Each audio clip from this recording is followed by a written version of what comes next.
Hello दोस्तों, मैं हूं दिनेश केवरा। आप सबका स्वागत है इस कार्यक्रम के अंदर। जैसे कि आप जानते हैं कि हम अपने टॉक शोज के अंदर विद्वानों को बुलाते हैं, डोमेन एक्सपर्ट्स को बुलाते हैं, पत्रकार आते हैं, एडिटर आते हैं और जो राजनीतिक पार्टी हैं उनके स्पोक्स पर्सन, राजदूत कहा जाए उनको, वो भी आते हैं। आज हमारा सौभाग्य है कि आज हमारे शो पर कांग्रेस की स्पोक्स पर्सन अनुमा आचार्य जी हैं। स्वागत है आपका। वक्त निकाल के आप हमारे शो में आए। अनुमा जी किसी तारुफ की मोहताज नहीं है, पहले भी हमारे शो पर आ चुकी हैं और एयरफोर्स में विंग कमांडर रह चुकी हैं। बहुत बड़ी बड़ी उपलब्धियां हैं उनकी। मैं और क्या कहूं, अगर आप उनको नेट पर जाके उनको गूगल करेंगे तो शायद आपको और भी बहुत सारी जानकारियां मिल जाएंगी कि कैसे एयरफोर्स के अंदर उन्होंने अपनी पूरी देश के लिए सेवा की है।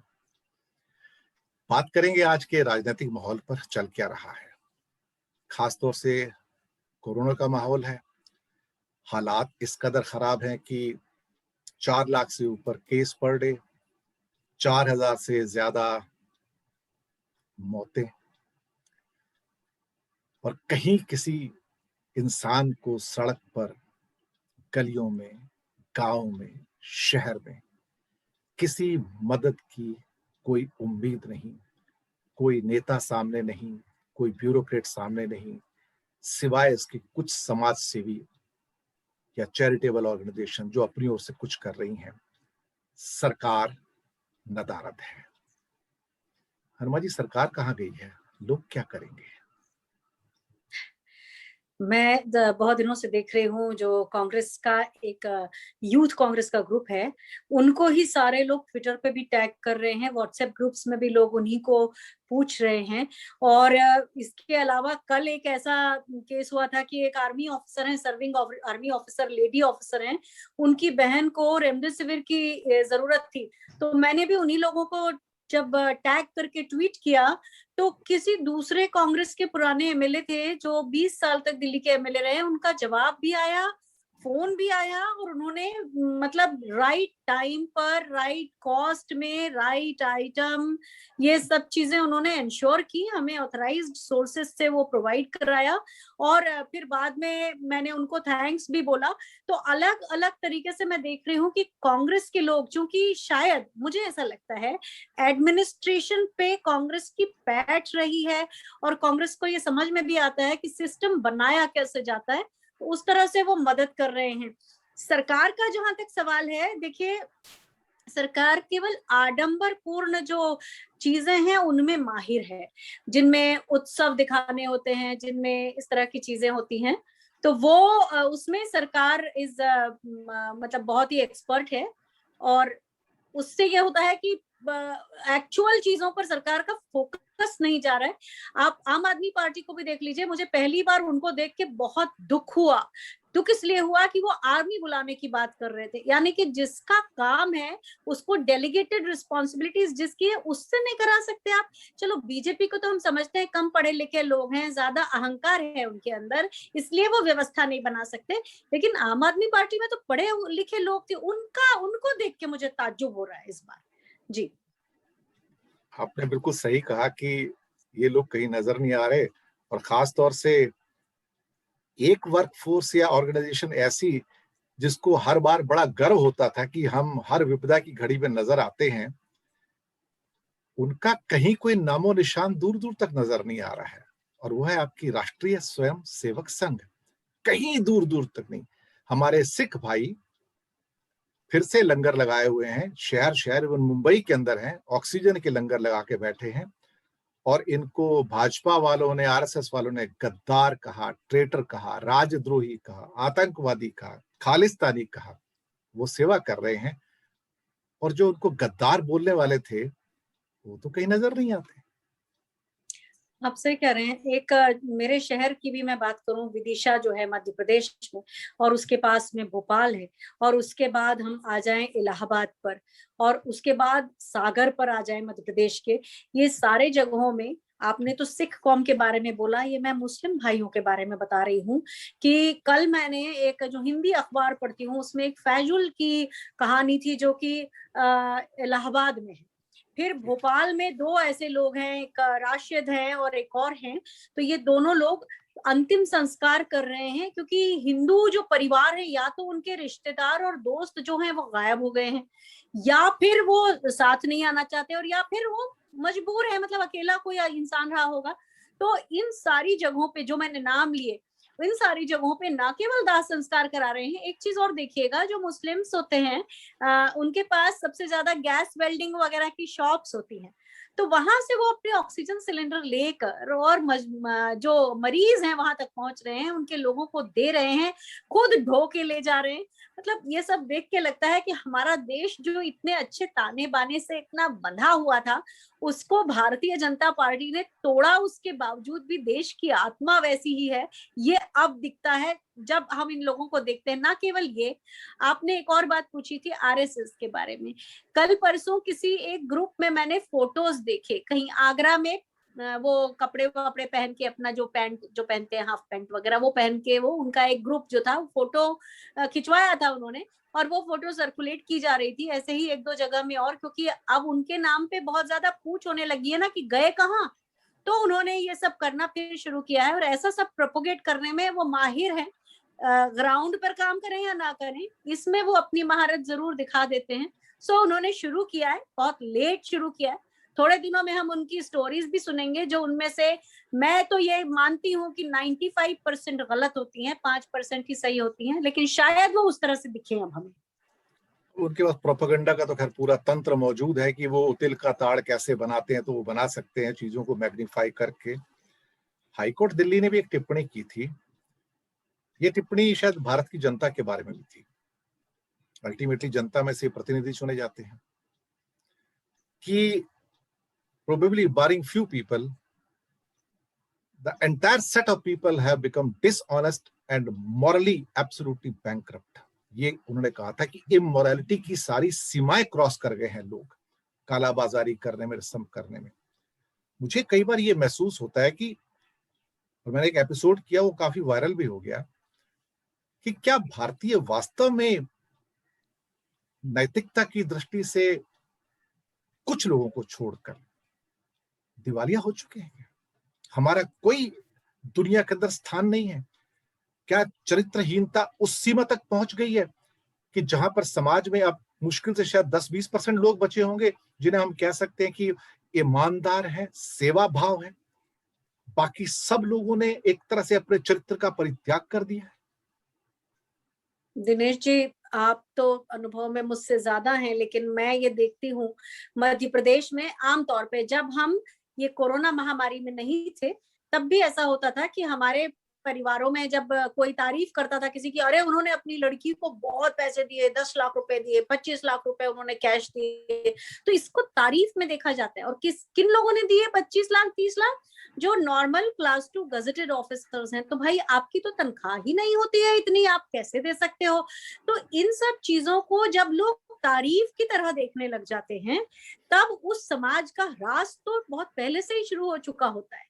तो यहाँ देखिए, अब दिल्ली में ये होता है कि काफी जो लोग हैं उन्होंने एम्बुलेंस को बहुत ही हाई प्राइसेस पर अवेलेबल कराना शुरू किया। अगर उसमें डॉक्टर है तो उसकी इतनी कीमत, अगर उसमें नर्स है तो इतनी कीमत, जो कि जो नॉर्मल दिनों में होता है उसका कम से कम 50 गुना तक भी है। 100-200 गुना तक लिया। आपको बिल्कुल, आप यकीन सही नहीं कह रहे आएगा, हैं। मेरा अपना एग्जाम्पल है। मेरे घर जी, से हॉस्पिटल 300 मीटर है, जी 300 तो मीटर।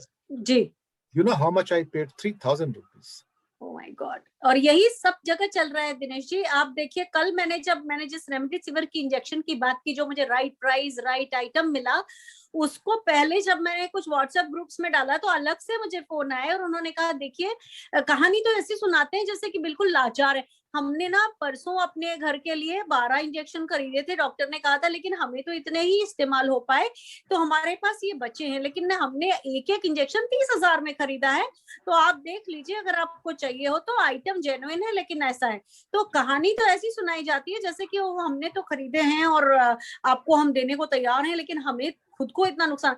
लेकिन एक्चुअली ये नहीं है। आप और हम सब इतने अनुभवी, हम सब इतने बड़े हैं, हम सब समझते हैं कि ये सब पकाई हुई कहानियां होती हैं, ये कुछ नहीं है। और एक बहुत अच्छा अभियान भी मैंने थोड़े समय पहले देखा, कल ही शायद परसों, कि इंडिया टुडे या किसी चैनल पे आ रहा था, कुछ एम्बुलेंस ड्राइवर्स ने भी वो मुहिम शुरू की है कि जिसमें वो दूसरे एम्बुलेंस ड्राइवर्स को पकड़ रहे हैं, उनके ऊपर घात लगा के, कि जो लोग बदमाशी कर रहे हैं, जो लोग बहुत ज्यादा चार्ज कर रहे हैं। उनका ये कहना है कि जब हमारी जो इंसानियत है वो आप खत्म कर देते हैं, क्योंकि लोग हमको भी उसी नजर से देखते हैं जिससे वो आपको देखते हैं। तो ये मुहिम जनता ही कर सकती है शुरू, क्योंकि हम जो है ना लीडर्स की तरफ नहीं देखना चाहिए। अब हमको जागरूक हो जाना चाहिए।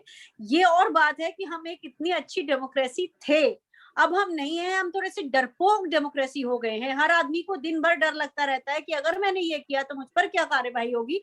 इस सब को छोड़कर हमको ये देखना पड़ेगा कि अब आवाज नहीं उठाएंगे तो नुकसान हमारा ही है।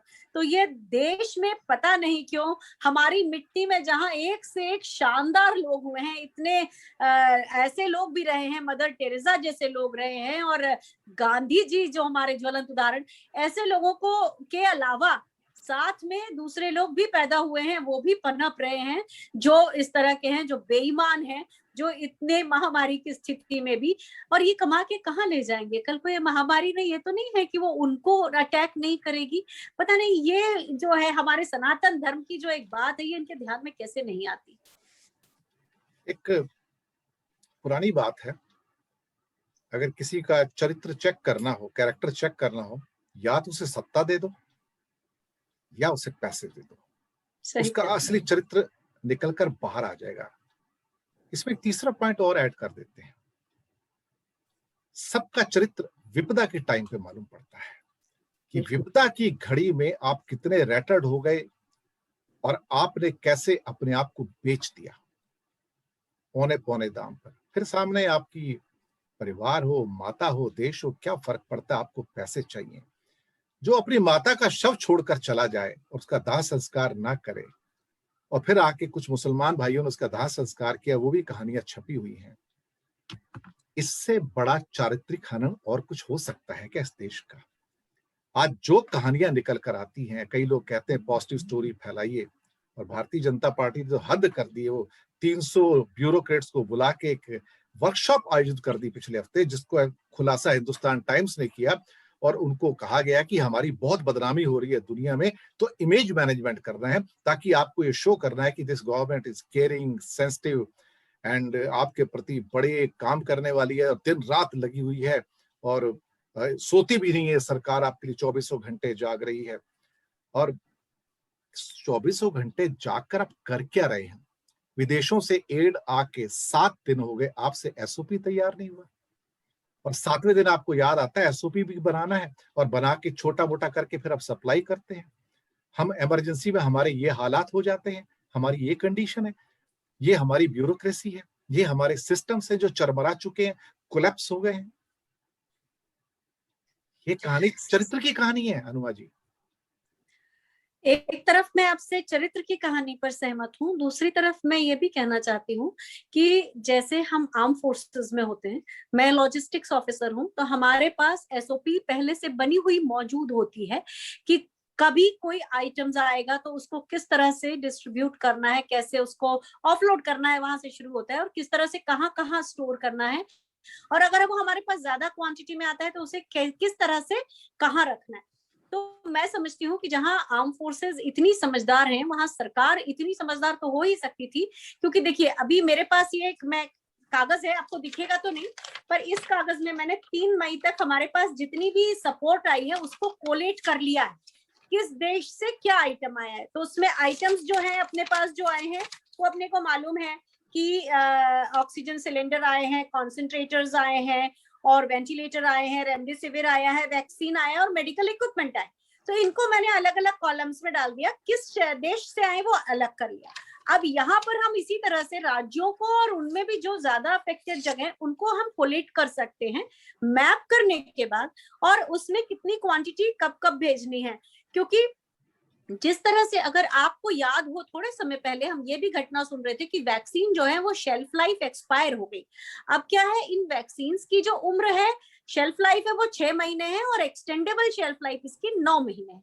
अब ये चीजें अगर स्टोर में रखे रखे एक्सपायर हो गई, इसका मतलब वही है, डिस्ट्रीब्यूशन मैनेजमेंट नहीं किया हमने, सप्लाई चेन मैनेजमेंट नहीं किया हमने, ऑर्डर उस तरह से नहीं दिया। अब फौज में हम ऑर्डर्स किस तरह से देते हैं कि जैसे जैसे हमारा आइटम कंज्यूम होता जाता है, हम एक री ऑर्डर लेवल होता है, उस री ऑर्डर लेवल पे जैसे ही आइटम आया हम नया आइटम ये कर देते हैं, ऑर्डर कर देते हैं। इसी तरह से हम वहां पर जो जिसको दे रहे हैं क्लाइंटेल, वहां पे उसका स्टॉक जैसे इस पर्टिकुलर लेवल तक गया, उसके 3-4 लेवल होते हैं, green level, yellow level, red level. तो ये सारी सिस्टम केवल आर्म फोर्सेस में नहीं है, ये सारे सिस्टम भारत में हर जगह है, ब्यूरोक्रेसी हर जगह है। तो जहां एक तरफ चरित्र की बात आप कर रहे हैं, जिससे मैं पूरी तरह सहमत हूं, लेकिन वहां हम दूसरी तरफ ये देख रहे हैं कि ये जो व्यवस्था है, जो बना हुआ सिस्टम है, अगर हमने उसको तक चरमरा दिया तो फिर हम क्या कर रहे हैं? हमने अपनी ब्यूरोक्रेसी तक को आडंबर में बहा दिया। जो आपने बोला वो 300 ब्यूरोक्रेट्स को बुला के जो ट्रेनिंग दी गई, मुझे ऐसा लगता है कि सरकार को बिल्कुल इस बात का इल्म नहीं है कि गवर्नेंस कैसे होता है। आए तो थे ये नारा दिखा के कि minimum governance minimum government maximum governance.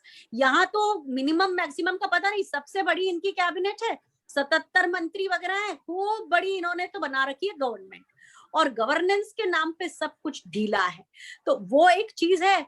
दूसरे ये जो एक इकोनॉमिस्ट हैं, उनको पढ़ के आए हुए हैं, मैं नाम भूल रही हूँ, पर उनका ये था, ये जो शॉक थेरेपी देना, इकोनॉमी को शॉक थेरेपी दो तो वो उभर आएगी। भाई शॉक थेरेपी से तो हम लोग तो शॉक्ड हो गए हैं, हम तो हर तरह से पड़ गए हैं। तो ये एक चीज है, इसको भी समझना पड़ेगा कि सरकार को इम्प्लीमेंटेशन नहीं आता है, उसके हाथ में हमने एक बढ़िया सा धारदार हथियार दे दिया है, बस अब वो आपको पता ही है बंदर के उस तरह की तो कहानी। अमेरिका के कुछ पुराने जो प्रेसिडेंट्स रहे हैं, उनमें से किसी एक ने एक बात कही थी कि जी ठीक है, आपको लीडरशिप वगैरह चाहिए, विजन चाहिए, तो ठीक ठाक है, लेकिन धरती पे अगर कुछ करना हो तो फिर उसके लिए जो एक मेन चीज होती है उसे कहते हैं लॉजिस्टिक। किसे संभालना आता है? तो लॉजिस्टिक संभालना आता है इंडिया में सिर्फ आर्मी को।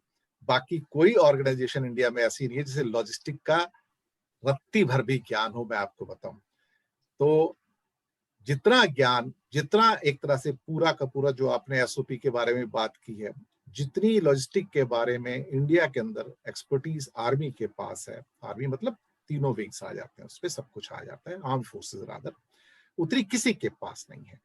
लेकिन समस्या सारी ये है कि हम सब कुछ खुद करना चाहते हैं, हम किसी की मदद नहीं लेना चाहते हैं, और वो किसी भी कोई पराया नहीं, अपना है, और वो भारत की फौज है।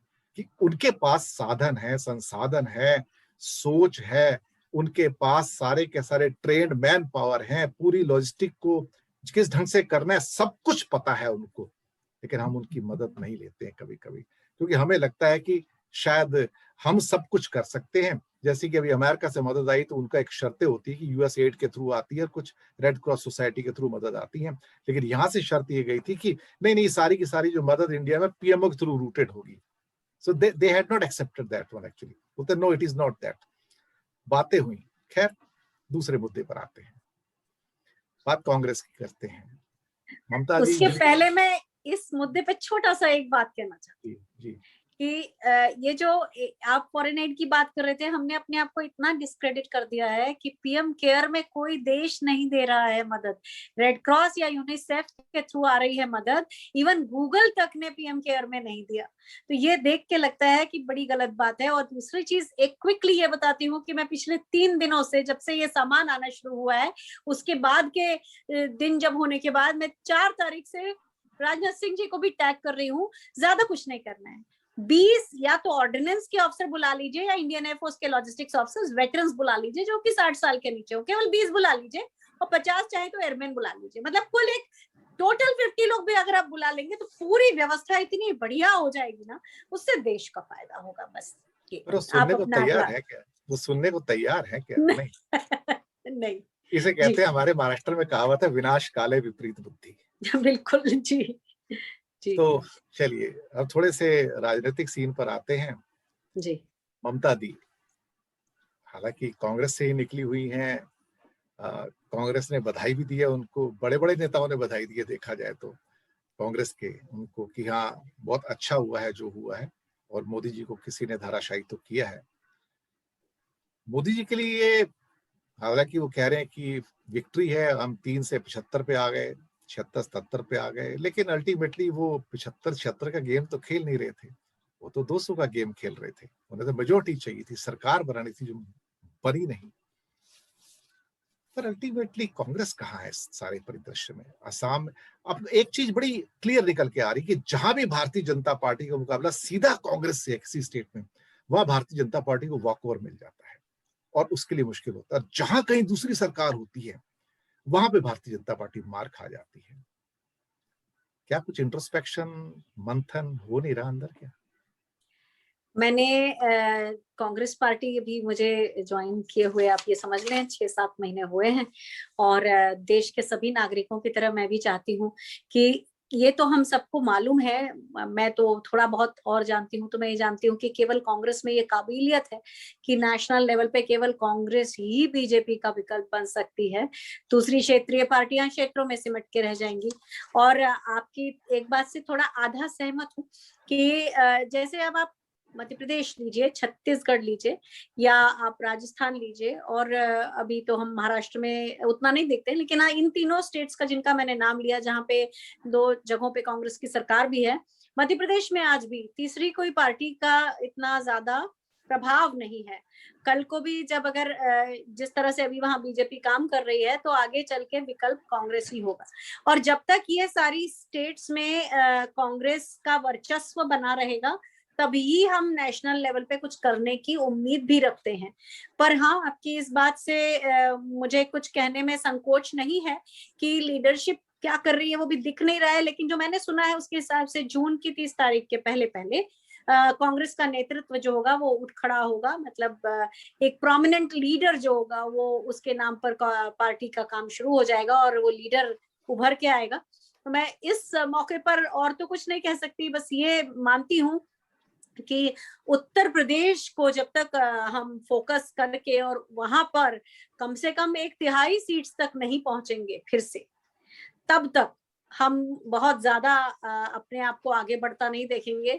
ममता बनर्जी ने जो आज के परिप्रेक्ष्य में किया है, इससे उनके अंदर की छोटी मोटी कमियां हैं वो थोड़ी सी ओवरलुक हो जाती हैं, क्योंकि हर व्यक्ति ये चाहता था कि इस समय जो भी हो, किसी भी तरह नरेंद्र मोदी का जो भाजपा का प्रोपेगेंडा है वो हारे और लोकतंत्र जीते। तो उस लिहाज से हम ये मानते हैं कि जो ममता बनर्जी ने कर दिखाया, उनकी टीम ने कर दिखाया, और इतने सारे नेताओं के, इतने सारे लोगों के उनके विरोध में होते हुए कर दिखाया, इतना ज्यादा सभाओं में भीड़ दिखाते हुए कर दिखाया, वो उस लेवल तक कांग्रेस दोबारा पहुंचेगी इसमें मुझे यकीन है। लेकिन हाँ, इसमें वक्त लग रहा है।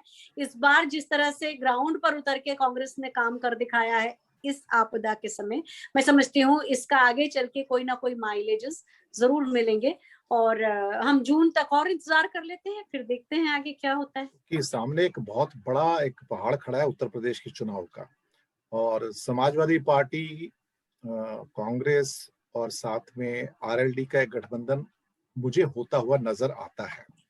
बसपा तो खैर उसमें बिल्कुल नहीं होगी, ये तो क्लियर बात है कि उस गठबंधन में जहां इस टाइम अखिलेश हैं वहां मायावती नहीं होंगी, क्योंकि पिछली बार जो हुआ था उससे यही लेसन निकलता है।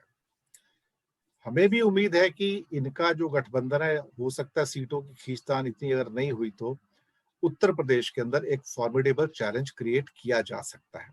दूसरा, एंटी इनकम्बेंसी जो योगी के खिलाफ है इस टाइम, जो अभी पंचायत चुनाव में भी निकलकर काफी हद तक आई है, तो उसको अगर एनकैश कर पाते हैं, खासतौर से एक इनका गठबंधन मिलके आपका अखिलेश के साथ लीड बना के, और सेकंड लीड पे आरएलडी और कांग्रेस को लेकर, और कुछ छोटी पार्टियों को साथ में लेके, चंद्रशेखर आजाद की एक छोटी पार्टी है सहारनपुर एरिया में, उनका भी प्रभाव है, कुछ और पार्टियां भी छोटी छोटी हैं, तो मैं समझता हूं कि प्रभावी गठबंधन बनाया जा सकता है जिसके द्वारा आप उत्तर प्रदेश के अंदर बीजेपी को चैलेंज कर पाएंगे, और योगी की गिरती हुई साख भी आपकी मदद करेगी ही करेगी उसके अंदर।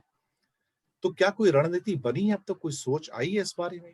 क्या आप जून के एंड तक या जुलाई के पहले हफ्ते तक कुछ ऐसा चीज फॉर्मुलेट कर पाएंगे कि जहां पे एक समझौता हो जाए और आप 6 महीने उसके बाद बचेंगे मुश्किल से जुलाई से इलेक्शन के, तो एक हेड स्टार्ट ले लें?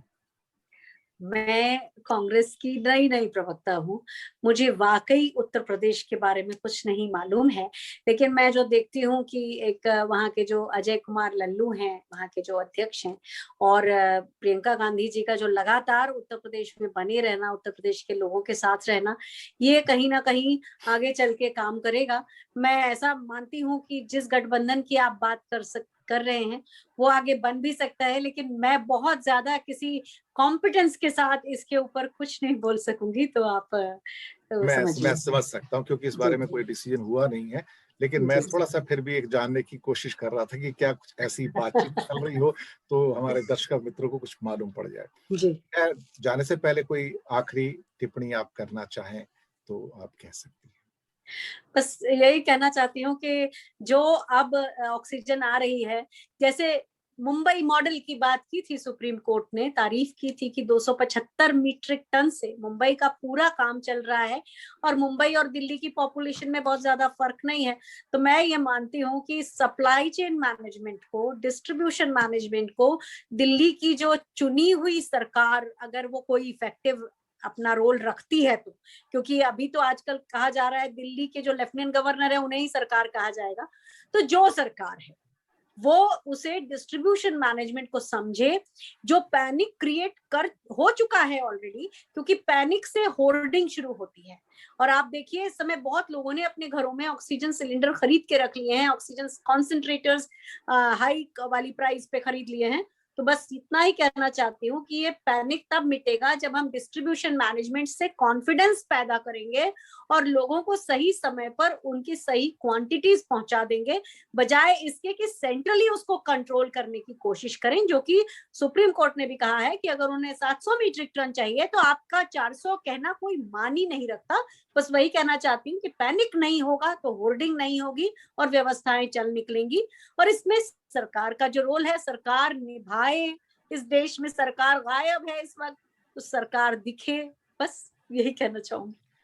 चलिए, बहुत बहुत आपका धन्यवाद कि आप हमारे साथ जुड़ी, आपने कीमती वक्त निकाला और आप न्यूज टाइम में आई। तो दर्शक मित्रों, इन्हीं शब्दों के साथ हम लेंगे आपसे विदा, इस वादे के साथ कि बहुत जल्दी आपसे फिर मुलाकात होगी एक नए टॉक शो के अंदर, एक नए मेहमान के साथ में और एक नए मुद्दे के साथ में।